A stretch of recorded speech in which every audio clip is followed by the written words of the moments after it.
Hello everyone.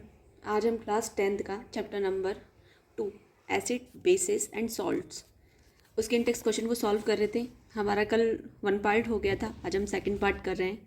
If you like my video please like share and subscribe. तो question हमारे पास में, how is the concentration of hydronium ion H3O plus affected when A solution of N acid is diluted. ठीक है, तो हम यहाँ क्या बोल रहे हैं कि जो अगर हम कंसंट्रेशन की बात करें, किसकी कंसंट्रेशन की, H3O प्लस की कंसंट्रेशन की, तो अगर हम डाइल्यूशन कर रहे हैं तो उसकी कंसंट्रेशन पर क्या फ़र्क पड़ेगा। ओके, तो एक बात का आप ध्यान रखिएगा कि ये हाइड्रोनियम आयन बना कैसे। H प्लस बहुत स्मॉल फॉर्म में होता है, तो ये क्या करता है, वाटर मॉलिक्यूल के साथ में रिएक्शन करता है और क्या बनाता है, हाइड्रोनियम आयन। ठीक है, ये भी किसके कैरेक्टर को शो करता है, एसिड के कैरेक्टर को शो करता है। किसके कैरेक्टर को शो करेगा, एसिड के कैरेक्टर को शो करेगा। अब एक बार आप देखिए यहाँ पर कि अगर मैं यहाँ पर बात करूँ क्या, कि मेरे पास में यहाँ पे फॉर एग्जांपल 10 ml ऑफ क्या है, एसिड। ओके, 10 ml एसिड में मैंने अज्यूम करा, क्या अज्यूम करा कि मेरे पास में 10 ml एसिड में 10 क्या है, हाइड्रोनियम आयन है, 10 हाइड्रोनियम आयन है। ओके, तो मैंने यहाँ अज्यूम किया कि मेरे पास में इस एरिया में मेरे पास क्या है, 10 हाइड्रोनियम आयन है। जैसे ही मैंने यहाँ पर 10 ml में क्या मिक्स कर रही हूँ, यहाँ पर H2O मिक्स कर रही हूँ, या 10 ml वाटर से इसका क्या कर रही हूँ, डाइल्यूशन कर रही हूँ। जैसे ही मैं डाइल्यूशन करूँगी तो फॉर एग्जांपल ये कितना हो जाएगा, मान लो कितना हो जाएगा, ये 20 ml हो जाएगा। अब 20 ml क्या होगा, डाइल्यूशन फॉर्म में एसिड बनेगा।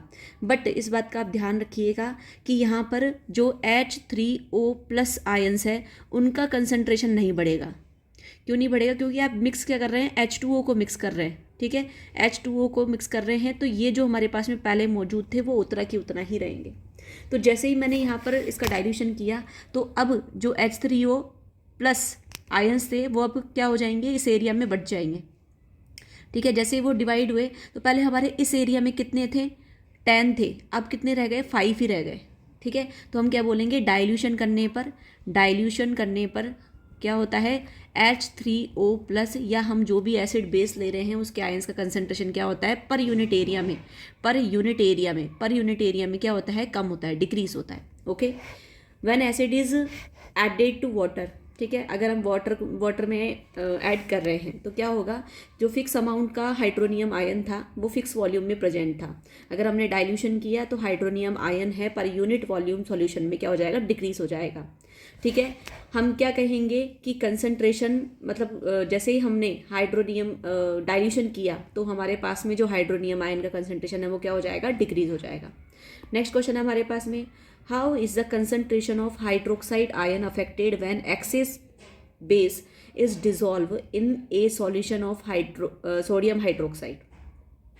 तो ये क्या बोल रहा है हमारे पास में कि हमने जो हाइड्रोक्साइड आयन है उसके कंसंट्रेशन को कैसे अफेक्ट करेगा अगर हम एक्सेस बेस को उसमें मिक्स कर रहे हैं। ठीक है, अगर आपको याद हो तो फिर मैंने आपको एक एग्जांपल बताया था, या फिर मैं बता देती हूँ कि मैंने क्या लिया, यहाँ पर 100 ml ऑफ वाटर लिया, मैंने 1 टेबल स्पून शुगर ऐड किया, 2 टेबल स्पून शुगर ऐड किया, 3 4 5, एक अमाउंट के बाद में क्या हो जाएगा, वो डिसॉल्व होना बंद हो जाएगा। तो उसे हम क्या बोलते हैं, सैचुरेशन पॉइंट बोलते हैं। तो यहाँ पर भी आप कितना ही सोडियम हाइड्रोक्साइड मिला लीजिए, एक सैचुरेशन पॉइंट के बाद में जो हाइड्रोक्साइड आयन है वो इंक्रीज होना, उनका कंसंट्रेशन इंक्रीज होना क्या हो जाएगा, बंद हो जाएगा। ठीक है, स्टॉप हो जाएगा। तो देखिए, when A base is dissolve in sodium hydroxide solution, sodium hydroxide क्या होता है, NaOH। तो हम क्या क्या मिक्स कर रहे हैं इसमें, OH माइनस कैटेगरी का ही कुछ बेस मिक्स कर रहे हैं। ठीक है, तो इट्स हाइड्रोक्साइड आयन इंक्रीज, तो उसका कंसंट्रेशन क्या हो जाएगा, इंक्रीज होगा। बट अगर वो सैचुरेशन पॉइंट पर पहुंच गया तो आफ्टर सैचुरेशन पॉइंट, ठीक है, hydroxide ion concentration is not affected even after adding base further. तो आप कितना ही उसमें क्या कर लीजिए, बेस को ऐड कर लीजिए, उसके बाद में OH माइनस का कंसंट्रेशन क्या होगा, बढ़ेगा नहीं। कब, सैचुरेशन पॉइंट के बाद में। ओके, नेक्स्ट क्वेश्चन हमारे पास, यू हैव 2 सॉल्यूशन, कौन कौन सा, 1 and A and B। pH किसका है, A का कितना है, 6 है, और pH ऑफ सॉल्यूशन B कितना है, 8 है। हमको ये पूछ रहा है आयन, जो हाइड्रोजन आयन है उसका कंसंट्रेशन किस में ज़्यादा रहेगा, ठीक है, और कौन सा इनमें से क्या रहेगा, एसिड रहेगा, और कौन सा इनमें से बेस रहेगा।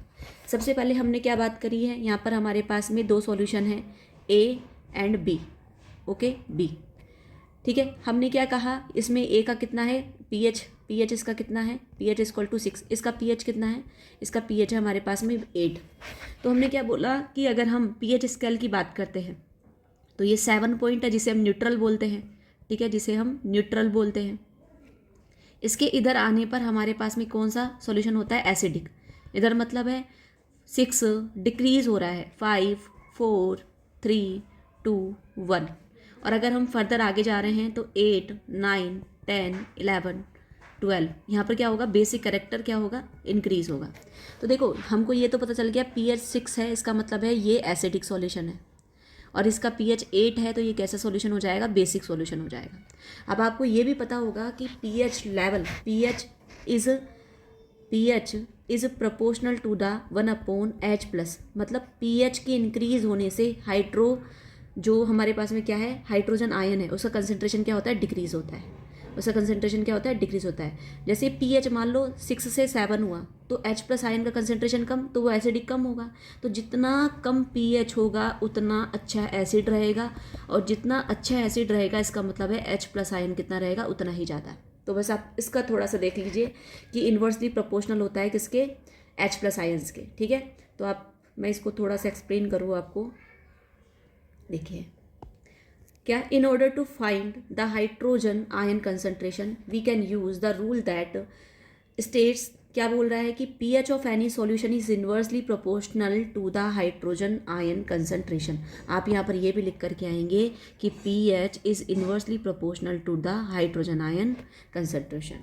Yes, therefore it's mean that the solution of that has lower pH number will have higher hydrogen ion concentration, hence solution A will a higher hydrogen ion concentration। तो हमारे पास में क्या है, हाइड्रोजन आयन कंसंट्रेशन किस में ज़्यादा होगी, pH 6 में ज़्यादा होगी। In addition solution B will be basic and A will be क्या हो जाएगा, एसिडिक हो जाएगा। नेक्स्ट क्वेश्चन हमारे पास में, what effect the concentration of H+ aqueous ion have on the nature of solution। क्या पूछ रहा है ये हमारे पास में कि H+ के कंसंट्रेशन से सॉल्यूशन के नेचर पर क्या फ़र्क पड़ता है। तो अभी हम बात करके आए हैं कि जो pH होता है is proportional to the 1/H, तो H+ जितना बढ़ेगा उतना pH डिक्रीज होगा, और pH जितना डिक्रीज होगा उतना क्या होगा, सॉल्यूशन क्या होगा, एसिडिक होगा। देखिए आप, ठीक है। तो यहाँ पर अगर हम बात करें तो hydrogen ion decides the nature of the solution. अगर हाइड्रोजन आयन इंक्रीज होता है तो इसका मतलब वो एसिडिक है, और अगर हाइड्रोजन आयन का जो कंसंट्रेशन है वो अगर डिक्रीज होता है इसका मतलब वो क्या होता जा रहा है, बेसिक होता जा रहा है, ठीक है। नेक्स्ट क्वेश्चन है, do basic solution have H+ ions, if yes then why are these basic. क्या बेसिक सॉल्यूशन में H+ आयन्स होते हैं, यस होते हैं, तो फिर ये बेसिक कैरेक्टर्स को क्यों शो करते हैं, क्या कि हमारे पास में बेसिक सॉल्यूशन में H+ आयन होते हैं, but hydroxide ion in present in basic solution is more than the क्या H+ कंसंट्रेशन। तो हम क्या बोलेंगे कि जो हमारे पास में हाइड्रोक्साइड आयन है, ठीक है, जो बेसिक सॉल्यूशन में प्रेजेंट है हमारे पास में, वो क्या होते हैं, ज़्यादा होते हैं किसके कंपैरिजन में, H+ आयन के कंपैरिजन में, इसीलिए वो सॉल्यूशन को क्या बना देते हैं, बेसिक बना देते हैं। नेक्स्ट क्वेश्चन हमारे पास में, under what soil condition do you think a farmer would treat the soil of his field with quicklime, calcium oxide and slaked lime, calcium hydroxide और चोक, कैल्शियम कार्बोनेट। ठीक है, तो हम कौन सी कंडीशन में देखेंगे कि जो फार्मर है वो अपने फील्ड्स में या तो क्विकलाइम मिला रहा है, या स्लैकलाइम मिला रहा है, या चोक पाउडर मिला रहा है। ये तीनों के तीनों बेसिक कैरेक्टर रखते हैं। अगर हम कैल्शियम ऑक्साइड का फॉर्मूला लिखते हैं CaO होता है, स्लैकलाइम का फॉर्मूला लिखते हैं तो हमारे पास में क्या हो जाएगा, CaOH का होल ट्वाइस हो जाएगा, और कैल्शियम कार्बोनेट का फॉर्मूला लिखते हैं तो कुछ इस तरीके से हो जाएगा। ये तीनों के तीनों कैसे कैरेक्टर्स के होते हैं, मतलब कैसे कैरेक्टर के होते हैं, बेसिक कैरेक्टर के होते हैं। अब बेसिक कैरेक्टर कब मिलाया जाता है, जब मान लो जो फील्ड है उसकी कैसी हो रही हो, एसिडिक हो रही हो, ठीक है। तो ये तब इन तीनों कंडीशंस, मतलब ये तब इन तीनों को इस कंडीशन में मिला सकता है। तो देखिए, if soil is acidic in nature, मतलब pH कैसा है, बिलो 7 है, तो then such field should be treated. तो किससे ट्रीट करेगा, क्विकलाइम, स्लैक लाइम और चॉक पाउडर से। नेक्स्ट क्वेश्चन हमारे पास में, what is the common name of compound CaOCl2? तो CaOCl2 को हम बोलते हैं bleaching powder. Next question, name of the substance which on the treatment with chlorine yields bleaching powder.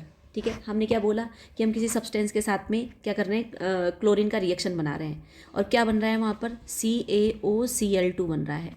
तो किसके साथ में करेंगे, देखो CaO आ रहा है, तो हम किसके साथ में रिएक्शन करेंगे, CaOH के होल ट्वाइस के साथ में हम रिएक्शन करेंगे।